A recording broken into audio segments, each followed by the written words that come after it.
Friends, అందరికీ happy new year. ఈ రోజుకి నాకు 1K ఫాలోవర్స్ వచ్చారండి. చాలా హ్యాపీగా ఉంది. ఈరోజు కొత్త సంవత్సరం, 1K ఫాలోవర్స్ రెండు కలిసి వచ్చినాయి నాకు. అందుకని సెలబ్రేషన్ చేసుకుంటున్నాను. మళ్ళీ 10K ఫాలోవర్స్ వచ్చినప్పుడు మళ్ళీ సెలబ్రేషన్ చేసుకుంటాను. Thank you followers. మీ అందరికీ, నా వీడియోస్ వస్తున్న వాళ్ళకి, నా వీడియోలు లైక్లు కొడుతున్న వాళ్ళకి, నా ఫాలోవర్స్ అందరికీ చాలా చాలా థ్యాంక్ యూ అండి. Happy new year, happy new year.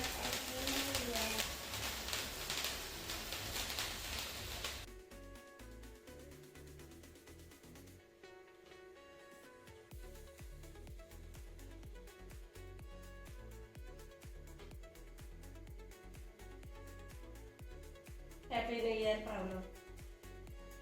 చేయబెట్టుకో. Okay, bye friends.